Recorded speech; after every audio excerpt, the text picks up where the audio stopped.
Reactivos y productos en la reacción química. Todos los objetos naturales o artificiales, incluyendo los seres humanos, estamos formados por átomos que se unen a otros átomos y forman moléculas. Para ello puede utilizar diferentes tipos de enlaces químicos. Y es precisamente en estas uniones donde encontramos la clave de las reacciones químicas. Estos fenómenos provocan que los enlaces químicos entre átomos se rompan y reorganicen, dando lugar a sustancias diferentes. Si miras a tu alrededor, te darás cuenta de que este tipo de reacciones químicas están ocurriendo constantemente.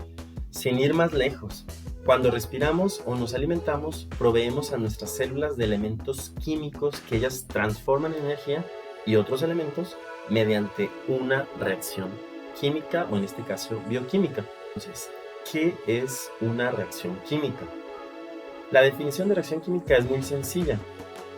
Bueno, en ella los enlaces químicos entre átomos se rompen y se forman nuevos enlaces.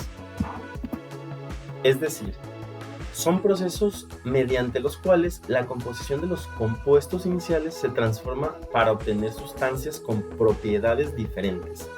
En el lenguaje químico se denomina reactivos a los compuestos que inician la reacción y productos a los que se obtienen al final de esta.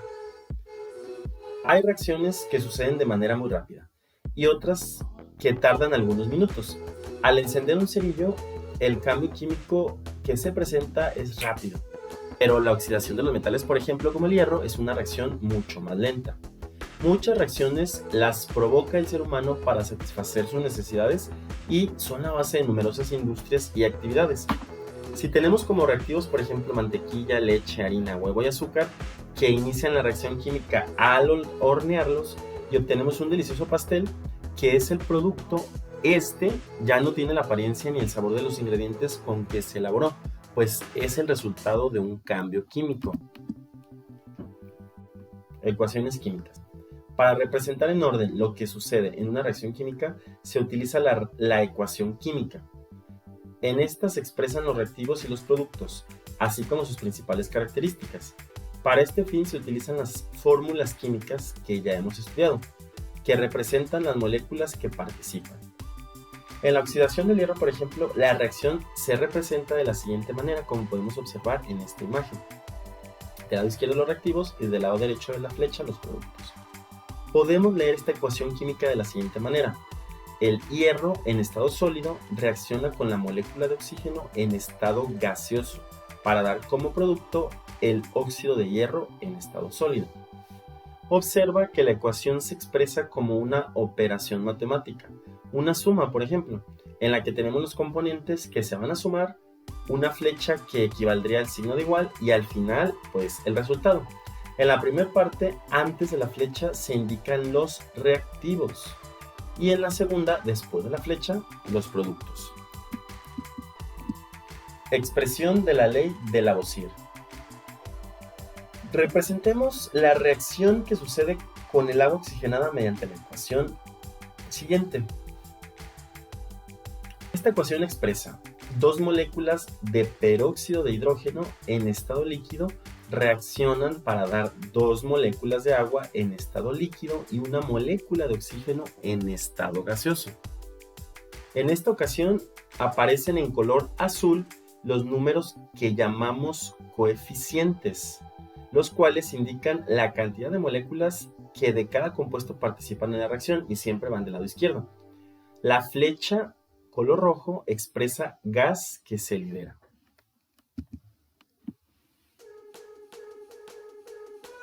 Ahora, analiza las estructuras de Lewis para explicar por qué se necesita más de una molécula para completar la reacción. Y observamos esta imagen.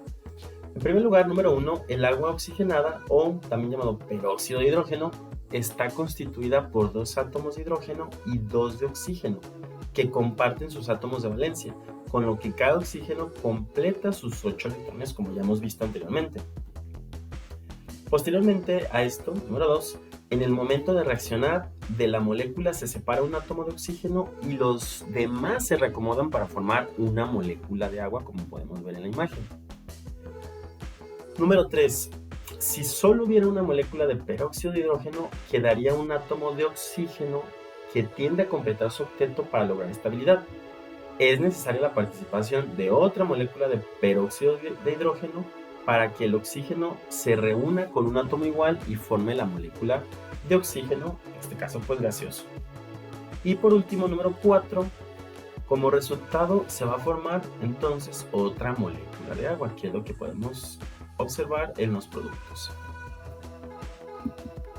Observa que en los reactivos y en los productos hay la misma cantidad de átomos de cada elemento, lo cual indica que en la reacción del peróxido de hidrógeno se cumple la ley de conservación de la masa.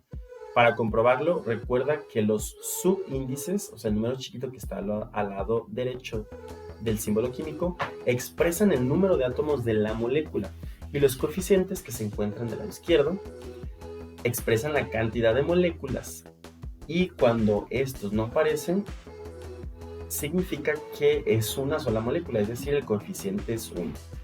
La expresión 2H2O2 representa que hay dos moléculas de peróxido de hidrógeno, es decir, 2 veces 2 átomos de hidrógeno y 2 veces 2 átomos de oxígeno. Así que en total son 4 de hidrógeno y 4 de oxígeno. Vamos a observar un análisis similar en la siguiente tabla.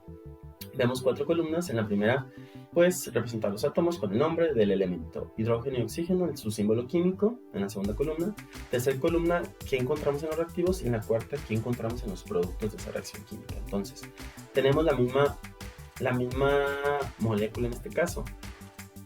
Y estamos hablando fundamentalmente del peróxido de hidrógeno. Vamos a irnos a la columna 3 en los reactivos. Tenemos que la fórmula del peróxido de hidrógeno sería 2H2O2. Y en los productos podemos encontrar 2 moléculas de agua y el oxígeno en forma de gas. Tenemos que ver que tanto en los reactivos como en los productos haya la misma cantidad de átomos de cada uno de los elementos. En el caso de los reactivos vemos que para calcular el número de átomos de hidrógeno vamos a calcular el número 2 del coeficiente en color azul por el número 2 subíndice en color negro del hidrógeno. Entonces tenemos que la multiplicación de 2 por 2 es igual a 4. Son en total 4 átomos. Para el caso del oxígeno también tenemos que multiplicar el coeficiente 2 en color azul por el subíndice del oxígeno 2 en color negro, y nos da un total de 4 átomos. Vemos en total que tanto el hidrógeno como el oxígeno en este compuesto tienen un total de 4 átomos cada uno. Y ahora vamos a ver los productos. Si el producto fue 2 moléculas de agua y el oxígeno solo, entonces vamos a contar los hidrógenos a la cuarta columna, que en total tendrán que ser también 4. Vamos a ver cómo podemos obtener esta cantidad, donde tenemos que multiplicar el coeficiente en color azul por el subíndice en color negro del hidrógeno. Tenemos igual 2 por 2 es igual a 4. Y para el caso del oxígeno, pues vamos a multiplicar primero el coeficiente 2 de la molécula de agua por, en este caso, el subíndice 1, que dijimos que si no estaba escrito el subíndice o el coeficiente, pues correspondía a 1. Entonces vamos a multiplicar el coeficiente de color azul 2 del agua por el subíndice 1, en este caso, del oxígeno, que nos da un total de 2 por 1, 2, más los 2 átomos que quedan solos de oxígeno, da un total de 4 átomos de oxígeno. Y podemos observar cómo tanto en los reactivos como en los productos existe la misma cantidad de átomos. Para cumplir con la ley de conservación de la masa, en los reactivos la cantidad de átomos de cada elemento debe ser igual a la que hay en los productos. Este tipo de recuento de átomos se denomina balanceo de ecuaciones. Energía en las reacciones químicas. Algunas reacciones requieren absorber energía para realizarse y otras, de manera contraria, la desprenden. Veamos los siguientes ejemplos. Un compuesto conocido desde ya hace muchos años es la cal u óxido de calcio, su nombre químico. Un polvo blanco que todos conocemos es muy común en la industria de la construcción. Se obtiene de la descomposición del carbonato de calcio por calentamiento, mediante la siguiente reacción química. El carbonato de calcio reacciona con calor y da lugar a óxido de calcio en estado sólido y dióxido de carbono en estado gaseoso. En la atmósfera encontramos otros ejemplos, ya que en esta se lleva a cabo una gran variedad de reacciones químicas, algunas en forma natural. Una reacción frecuente es la conversión del oxígeno del aire en ozono, en la cual la radiación ultravioleta o los rayos UV del Sol es la energía que se invierte en las reacciones. El triángulo representa, como podemos ver aquí, la energía o calor. Mediante esta transformación química se genera la disociación de una molécula de oxígeno.